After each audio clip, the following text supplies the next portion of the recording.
ॐ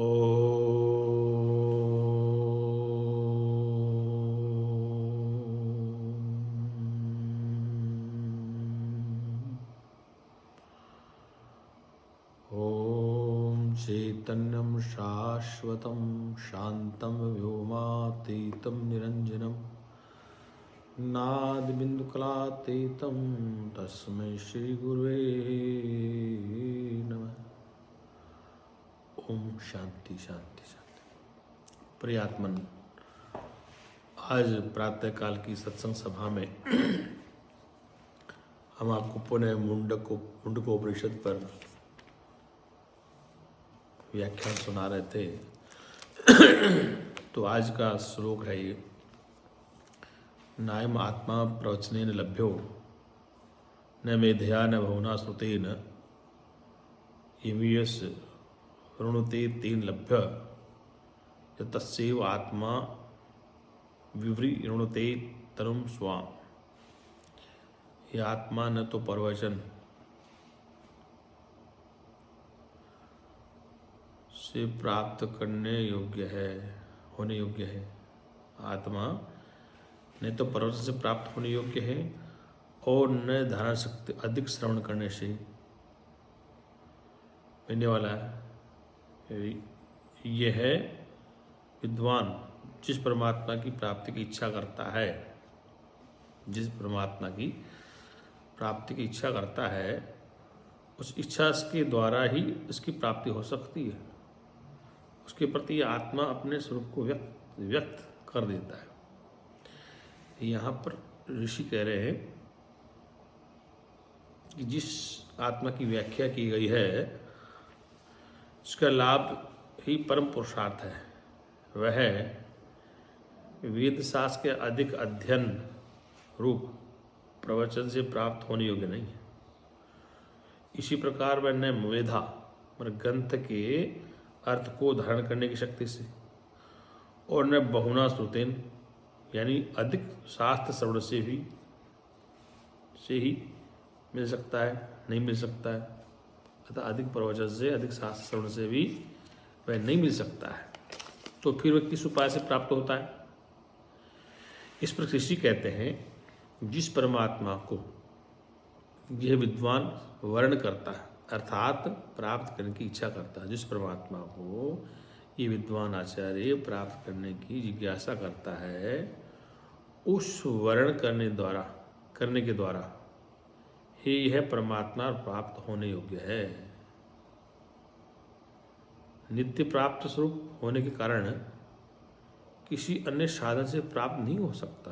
मतलब आत्मा नित्य प्राप्त है, तो नित्य प्राप्त होने के कारण, नित्य मिले होने के कारण किसी साधन से प्राप्त नहीं हो सकता। विद्वान को होने वाला ये आत्मलाभ कैसे होता है? इस पर कहते हैं, ये आत्मा उसके प्रति अपने अविद्याच्छिन्न पर स्वरूप को यानी स्वात्म तत्व को प्रकाशित कर देता है। अपने स्वरूप को प्रकाशित कर देता है और अविद्याच्छिन्न, अविद्या हट जाती है।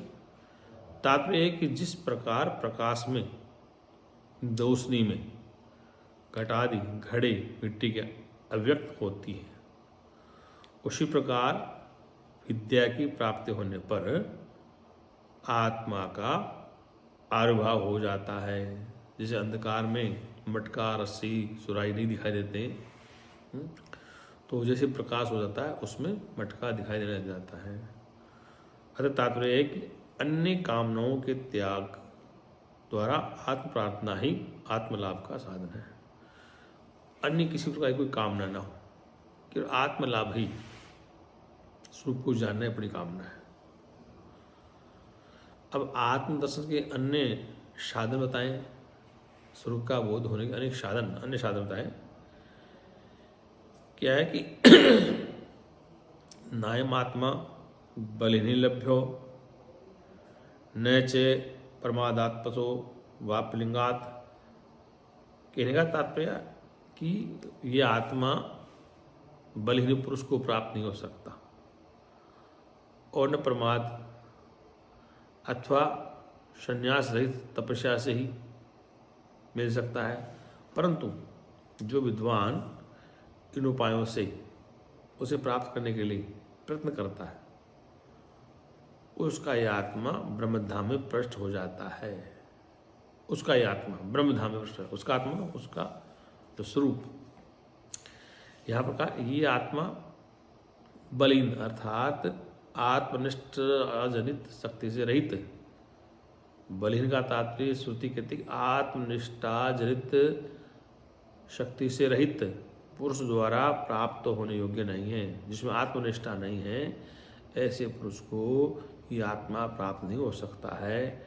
न लौकिक पुत्र एवं पशु आदि विषयों की आसक्ति के कारण होने वाले प्रमाद से ही मिल सकता है कि आपके पुत्र ज़्यादा है, धन संपत्ति ज़्यादा है, तो उसे प्राप्त होने वाला नहीं है। और न लिंग रहित तपस्या से या तप ज्ञान से है। और लिंग संन्यास तात्पर्य है कि संन्यास रहित ज्ञान से प्राप्त नहीं होता, संन्यास रहित ज्ञान से प्राप्त नहीं होता। जो विद्वान यानी विवेकी आत्मवेता तत्पर होकर बल, अप्रमाद, संन्यास और ज्ञान इन उपायों से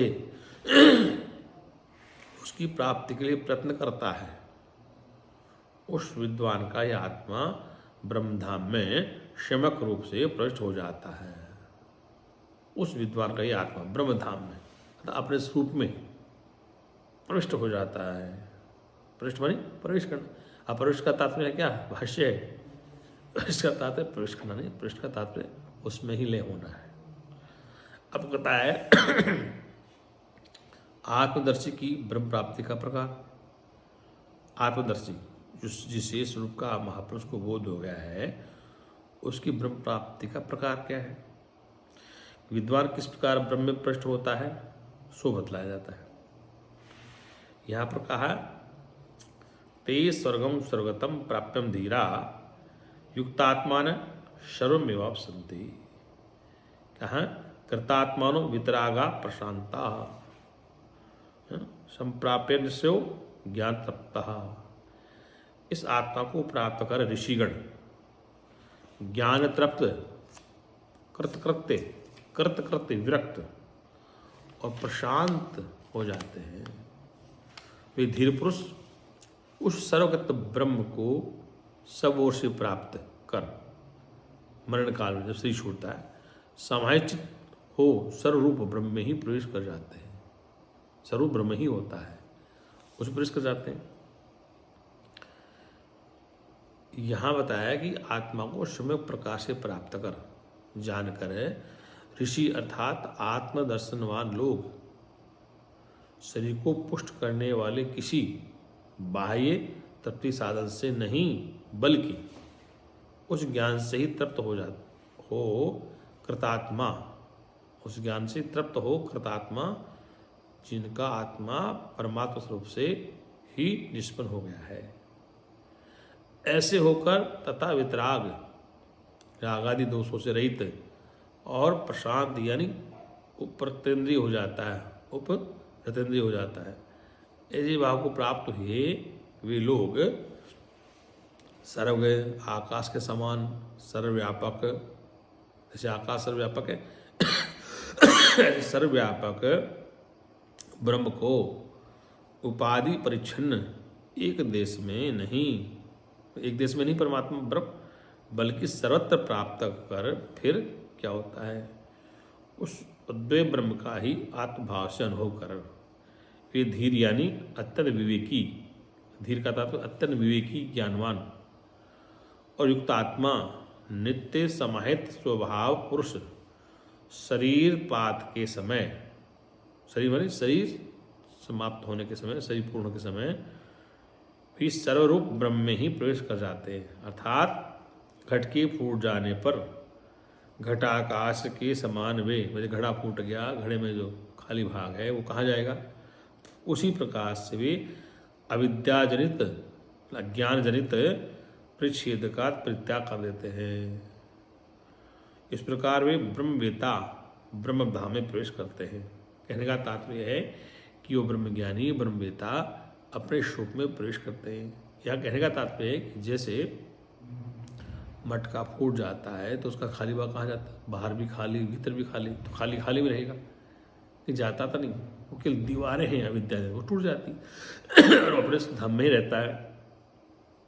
फिर कहा है कि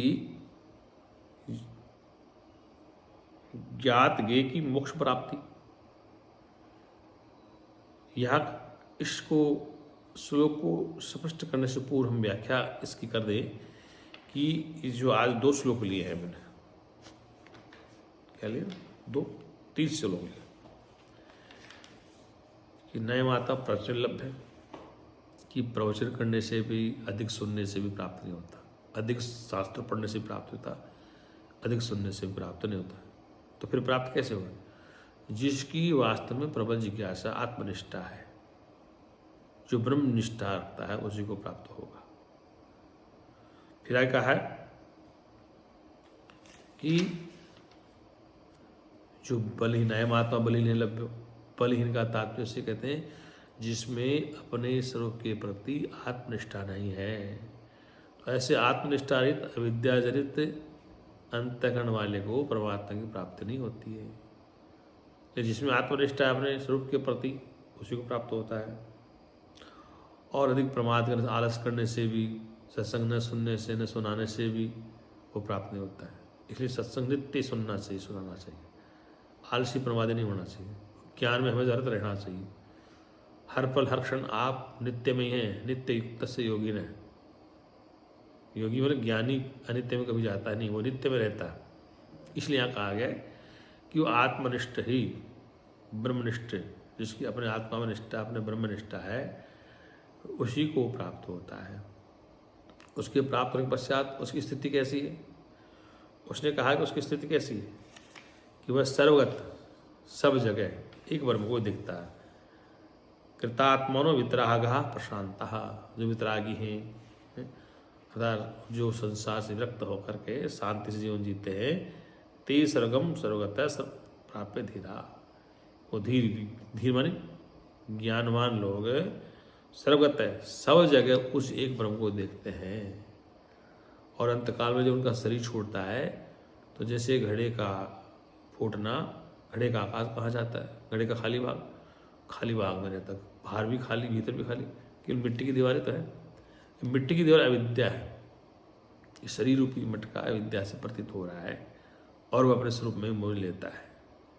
फिर वह ब्रह्मवेता मतलब ऐसा ब्रह्मज्ञानी ब्रह्मधाम में प्रवेश करता है। ब्रह्मधाम में प्रवेश का तात्पर्य है कि वो सर्व रूप में ब्रह्म ही देखता है, यत्र तत्र सर्वत्र उसी एक स्वरूप को देखता है, उसी में मोह लेता है, उसी में आनंद लेता है, उसी में रहता है। यही उस ब्रह्म ज्ञानी की अपनी स्थिति है और वो आत्मनिष्ठ है। बोल सच्चिदानंद भगवान की जय।